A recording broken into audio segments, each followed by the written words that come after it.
അപ്പൊ നമ്മളൊക്കെ കാക്കുമാറാകട്ടെ. എന്തുകൊണ്ടാ ഈ ദാരിദ്ര്യം ഉണ്ടാവുന്ന അറിയും? ദാരിദ്ര്യം ഉണ്ടാകാനുള്ള കാരണം എന്താ? അല്ലാഹുവിന്റെ പ്രവാചകൻ സല്ലല്ലാഹു അലൈഹി വസല്ലമ തങ്ങള് അല്ലാഹുവിന്റെ പ്രവാചകൻ പറയുന്ന ദാരിദ്ര്യം ഉണ്ടാകാനുള്ള കാരണം എന്താ? എന്റെ പ്രിയപ്പെട്ടവരെ, 4 കാര്യങ്ങൾ 5 കാര്യങ്ങൾ ഞാൻ പറഞ്ഞു തരാം. അല്ലാഹുവിന്റെ പ്രവാചകൻ പറയുന്ന ദാരിദ്ര്യം ഉണ്ടാകുന്ന 5 കാര്യങ്ങൾ നമ്മുടെ ജീവിതത്തിലുള്ളത് കൊണ്ടാ നമ്മൾ ശ്രദ്ധിക്കാത്ത 5 കാര്യങ്ങളാ. എന്റെ പ്രിയപ്പെട്ടവരെ, നമ്മൾ സ്ഥിരമായി ചെയ്യുന്നതാണ്.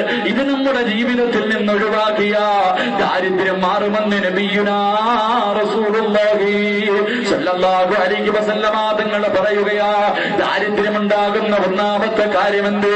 ദാരിദ്ര്യമുണ്ടാകുന്ന ഒന്നാമത്തെ കാര്യമെന്ത്? അല്ലാഹുവിന്റെ റസൂൽ പറയുന്ന കസറത്തുന്നോ, ഉറക്കം അധികരിച്ചു കഴിഞ്ഞ ഏതെങ്കിലും ഒരു മനുഷ്യന് ഉറക്കം അധികരിച്ചു കഴിഞ്ഞ രാവും പകലിനും ഉറക്കമാറ് 8 മണിക്ക് കയറി കിടന്നു കഴിഞ്ഞ രാവിലെ 8 മണിയായാലും അവൻ എഴുന്നേൽക്കാറില്ല, സുബഹി നിസ്കരിക്കാറില്ല. 8 മണി വരെ 10 മണി വരെ കിടന്നുറങ്ങുന്നത്, എപ്പോഴും കിടന്നുറങ്ങുന്ന മനുഷ്യ, നിന്റെ ദാരിദ്ര്യം നിന്റെ കൂട്ടുകാരനാ. ദാരിദ്ര്യം നിന്റെ കൂടപ്പുറപ്പിനെ പോലെ നടക്കുകയാ. അല്ലാഹുവിന്റെ പ്രവാചകൻ പറയുകയാ, ദാരിദ്ര്യം ഉണ്ടാകുന്ന ഒന്നാമത്തെ കാര്യം, അധികമായി ഉറങ്ങുന്നവന് ദാരിദ്ര്യമുണ്ടാകുമെന്ന് നബിയുനാ റസൂലുള്ളാഹി സ്വല്ലല്ലാഹു അലൈഹി വസല്ലമ തങ്ങൾ പഠിപ്പിക്കുകയാ. രണ്ടാമതായിട്ട് അല്ലാഹുവിന്റെ റസൂൽ പറയുകയാണ്, ദാരിദ്ര്യമുണ്ടാകുന്ന രണ്ടാമത്തെ കാര്യമെന്ത്? എന്റെ പ്രിയപ്പെട്ടവര്, ഉറങ്ങുന്ന സമയത്ത് നഗ്നരായി ഉറങ്ങുന്നവരുണ്ടല്ലോ, വസ്ത്രം ധരിക്കാതെ ഉറങ്ങുന്നവരുണ്ടല്ലോ, ഔറത്ത് മറയ്ക്കാതെ ആരെങ്കിലും കിടന്നുറങ്ങിയ അവന് ദാരിദ്ര്യമുണ്ടാകുമെന്ന് നബിയുനാ റസൂലുള്ളാഹി സ്വല്ലല്ലാഹു അലൈഹി വസല്ലമ തങ്ങൾ പഠിപ്പിക്കുകയാ. പാതിരാത്രിയിൽ വീട്ടിലാരുമില്ലല്ലോ, എന്റെ പ്രിയപ്പെട്ടവര്, വസ്ത്രങ്ങൾ മുഴുവനും മൂടിക്കളഞ്ഞിട്ട് കിടന്നുറങ്ങുമ്പോ എന്റെ പ്രിയപ്പെട്ട ചെറുപ്പക്കാര്, അവർ വസ്ത്രം ധരിച്ചിട്ടുണ്ട്, പക്ഷേ ഔറത്ത് മറച്ചിട്ടില്ല. മുട്ടിന്റെ മുകളിലുള്ള വസ്ത്രം ധരിച്ചുകൊണ്ട് പാതിരാത്രിയിൽ നടക്കുന്ന ചെറുപ്പക്കാരാ, അല്ലാഹുവിന്റെ റസൂലും സഹാബത്തും ഭയന്നുപോലെ, ദാരിദ്ര്യം നിന്റെ കൂടെ പറപ്പിനെ പോലെ കൂടെ നടക്കും പൊന്നുപോലെ. അല്ലാഹുവിന്റെ റസൂൽ മൂന്നാമതായി പറയുകയാണ്, അല്ലാഹുവിന്റെ റസൂൽ പറയുകയാ, നിന്നുകൊണ്ട് ഭക്ഷണം കഴിച്ച, നിന്നുകൊണ്ട് ആരെങ്കിലും ഭക്ഷണം കഴിച്ച അവന് ദാരിദ്ര്യം പിടിപെടുമെന്ന് അഷ്റഫുൽ ഖൽഖി നബിയുനാ റസൂലുള്ളാഹി സ്വല്ലല്ലാഹു അലൈഹി വസല്ലമ തങ്ങൾ പഠിപ്പിക്കുകയാ.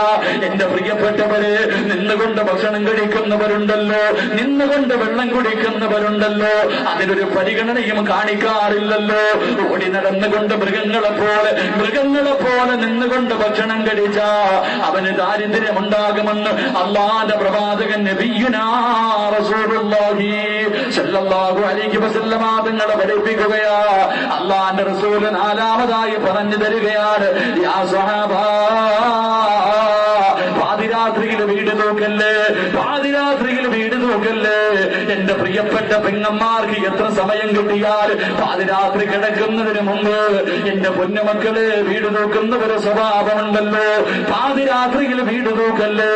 ആരെങ്കിലും രാത്രി കാലങ്ങളിൽ വീട് നോക്കുകയാണെങ്കിൽ അവൻ അല്ലാഹുവിന്റെ റസൂൽ പറയുകയാ, ദാരിദ്ര്യം അവന് പിടിപെടുകയാണ്. അഞ്ചാമതായിട്ട് അല്ലാഹുവിന്റെ പ്രവാചകൻ പറഞ്ഞു തരികയാ, ദാരിദ്ര്യമുണ്ടാകുന്ന 5ാമത്തെ കാര്യമെന്ന്? ഭക്ഷണം കഴിച്ചുകൊണ്ടിരിക്കുമ്പോ തന്റെ ഭക്ഷണ പാത്രത്തിൽ നിന്ന് അല്പം ഭക്ഷണം താഴെ വീട്, ആ ഭക്ഷണം താഴെ വീണ ഭക്ഷണത്തെ നിസാരമായി കാണുന്നവനുണ്ടല്ലോ, അവന് വേസ്റ്റ് പോലെ കാണുന്നവനുണ്ടല്ലോ, അവന് ദാരിദ്ര്യം പിടിപെടുമെന്ന് അല്ലാഹുവിന്റെ പ്രവാചകൻ നബിയുനാ റസൂലുള്ളാഹി സ്വല്ലല്ലാഹു അലൈഹി വസല്ലം. ഭക്ഷണം താഴെ വീഴുമ്പോ അതിന് നൽകേണ്ട, അത് എടുത്തു വെച്ച് കഴിക്കൽ നമുക്ക് കടമയാണ്, സുന്നത്താ. പക്ഷേ വേസ്റ്റ് എന്ന് പറഞ്ഞതിനെ തെള്ളിക്കളയും, നിനക്ക് ദാരിദ്ര്യം പിടിപെടുമെന്ന് നബിയുനാ റസൂലുള്ളാഹി സ്വല്ലല്ലാഹു അലൈഹി വസല്ലം. അല്ലാഹു നമ്മളെ കാക്കുമാറാകട്ടെ.